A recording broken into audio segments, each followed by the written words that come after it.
हमारे channel free classes number 1 को subscribe करें, साथ में बेल आइकन को प्रेस कर दें ताकि हमारा सभी वीडियो आप तक पहुंचती रहे। धन्यवाद।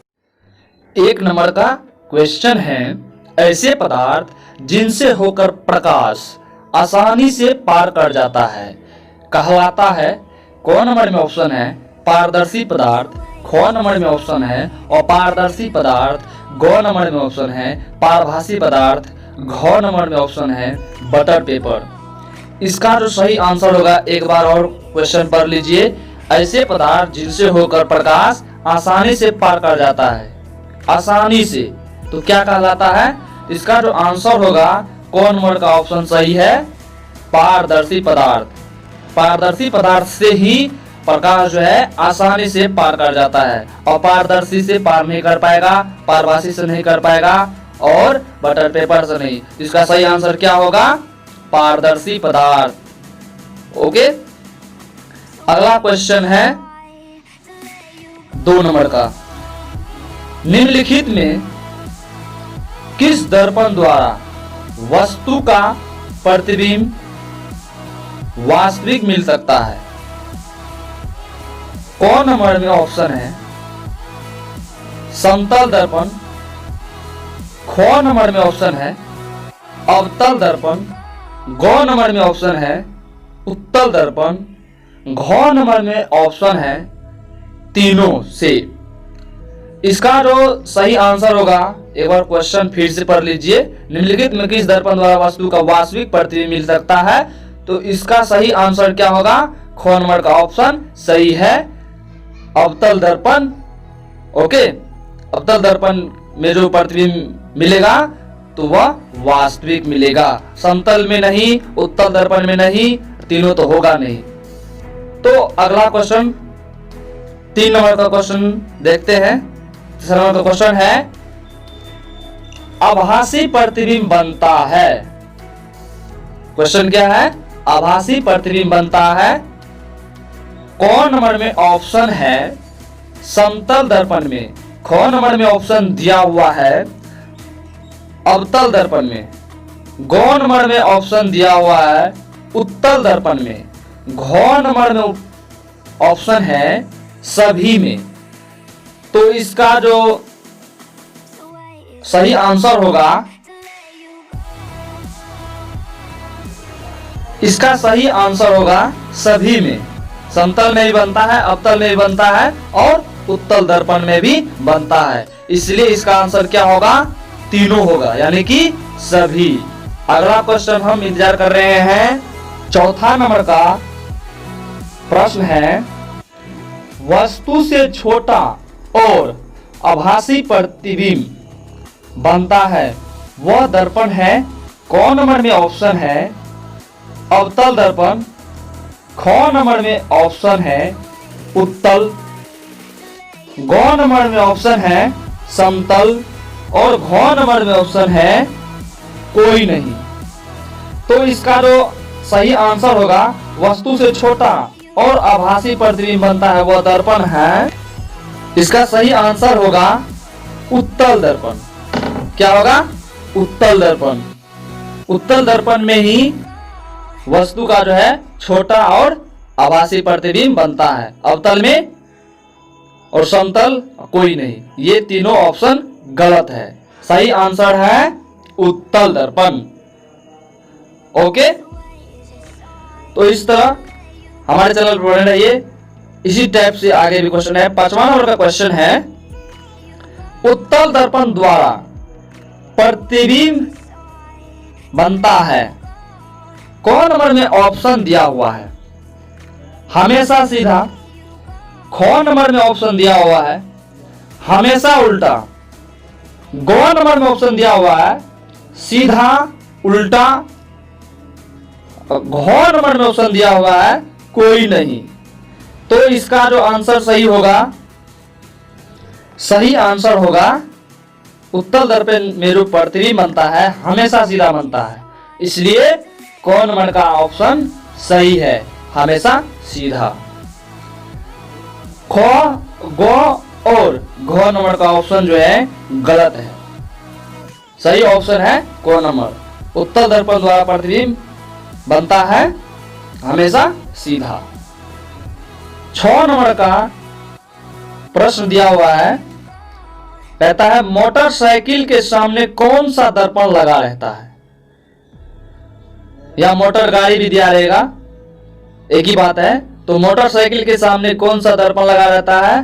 कौन नंबर में ऑप्शन दिया हुआ है? अवतल।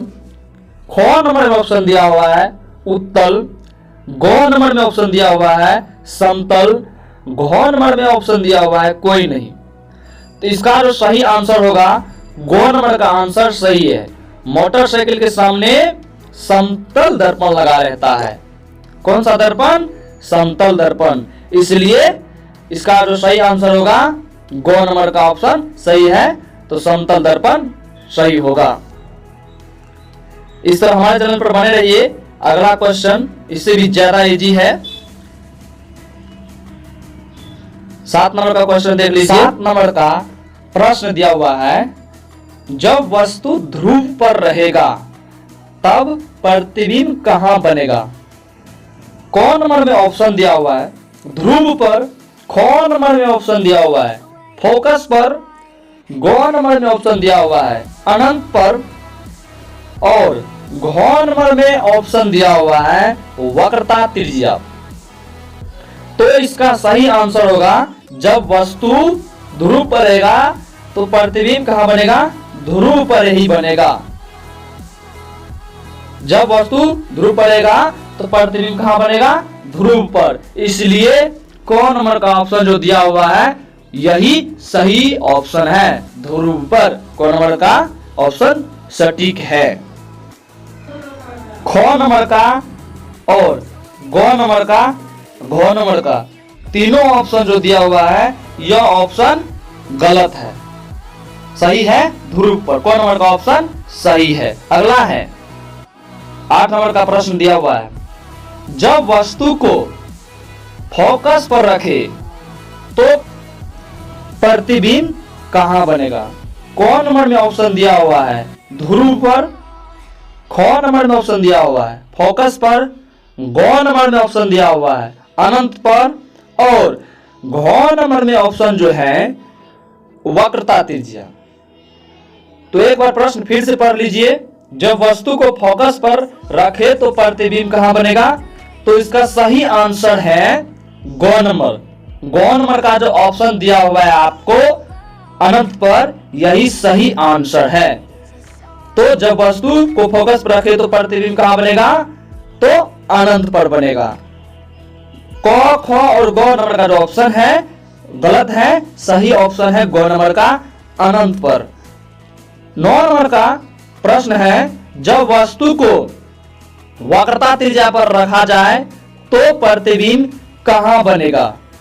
कौन नंबर में ऑप्शन दिया हुआ है? ध्रुव पर। ख नंबर में ऑप्शन दिया हुआ है फोकस पर। ग नंबर में ऑप्शन दिया हुआ है अनंत पर। और घ नंबर में ऑप्शन दिया हुआ है वक्रता त्रिज्या पर। तो इसका सही आंसर होगा, घ नंबर का सही आपको आंसर मिलेगा।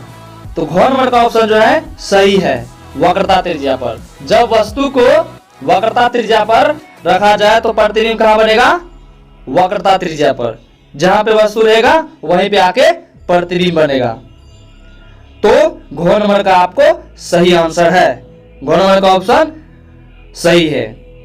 तो अगला प्रश्न है 10 नंबर का,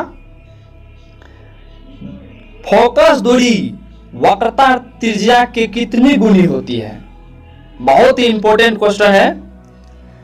ऑप्शन दिया हुआ है क नंबर में 1, घ नंबर में है 2, ग नंबर में ऑप्शन दिया हुआ है 3 और घ नंबर में ऑप्शन दिया हुआ है 4।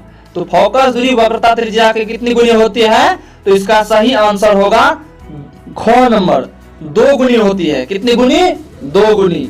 इसलिए ख नंबर का ऑप्शन सही है। फोकस दूरी वक्रता त्रिज्या के 2 गुनी होती है। कितनी गुनी?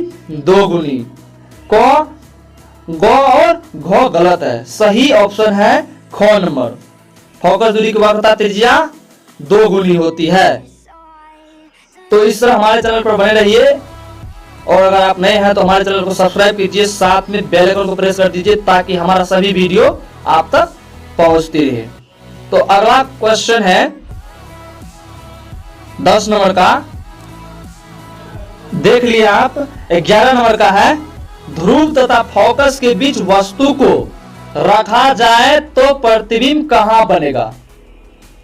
प्रश्न देखिए कितना सटीक है।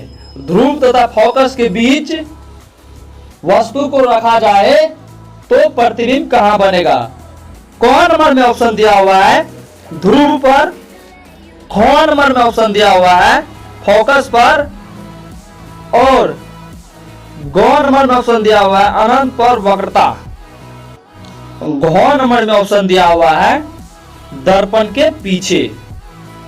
तो इसका सही आंसर होगा, एक बार प्रश्न फिर से पढ़ लीजिए, ध्रुव तथा फोकस के बीच वस्तु को रखा जाए तो प्रतिबिंब कहां बनेगा।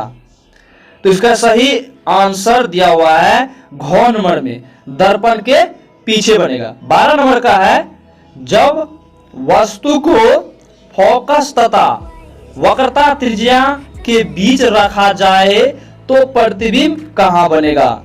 कौन नंबर में ऑप्शन दिया हुआ है, वक्रता त्रिज्या और अनंत के बीच फोकस पर, गौण नंबर में ऑप्शन दिया हुआ है अनंत पर, और घ नंबर में ऑप्शन दिया हुआ है वक्रता त्रिज्या पर। तो इसका सही आंसर होगा कौन नंबर में जो ऑप्शन दिया हुआ है वक्रता त्रिज्या और अनंत के बीच।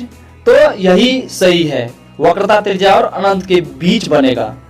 प्रतिबिंब कहां बनेगा, वक्रता त्रिज्या और अनंत के बीच। तो कौन नंबर का ऑप्शन सही है। ओके, तो अगला प्रश्न है बहुत ही इंपॉर्टेंट, बने रहिए। अगला क्वेश्चन है 13 नंबर का, फोकस दूरी का सूत्र होता है। कौन नंबर में ऑप्शन दिया हुआ है, आर, कौन नंबर में ऑप्शन दिया हुआ है 2r, गौण नंबर में ऑप्शन दिया हुआ है r/2, और घौण नंबर में ऑप्शन दिया हुआ है 2/r। तो इसका जो सही आंसर है वह गौण नंबर में दिया हुआ है। गौण नंबर का ऑप्शन आपको सही है। फोकस दूरी बराबर सूत्र क्या होता है, r/2। इससे पहले हम पढ़े थे कि फोकस दूरी वक्रता त्रिज्या कितनी गुनी होती है, तो 2 गुनी। तो बस वही यूज कीजिए, तो गौण नंबर का ऑप्शन सही है। अगला प्रश्न है 14 नंबर का, समतल दर्पण में प्रतिबिंब कहां बनता है। बहुत ही इंपॉर्टेंट क्वेश्चन है और अंतिम क्वेश्चन है, लास्ट प्रश्न है।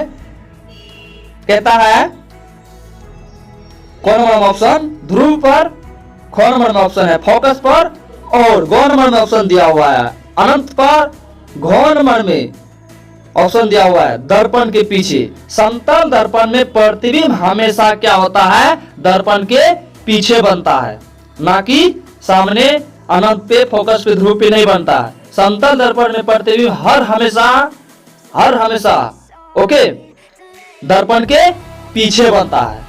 तो इस तरह हम अभी 14 प्रश्न पढ़े हैं, बहुत ही ज्यादा इंपॉर्टेंट है। इस प्रश्न को आप याद रखिए। अगर चैनल पर नए हैं तो चैनल को सब्सक्राइब कर लीजिए। मैं हूं सुशील सर मुरलीगंज से। फ्री क्लासेस नंबर 1 में आपका स्वागत है। अगर मेरे वीडियो से आप कुछ सीखे हैं तो हमारे साथ बने रहें और साथ ही चैनल को सब्सक्राइब कर ले। वीडियो को ज़्यादा से ज़्यादा शेयर एवं लाइक और कमेंट्स करें।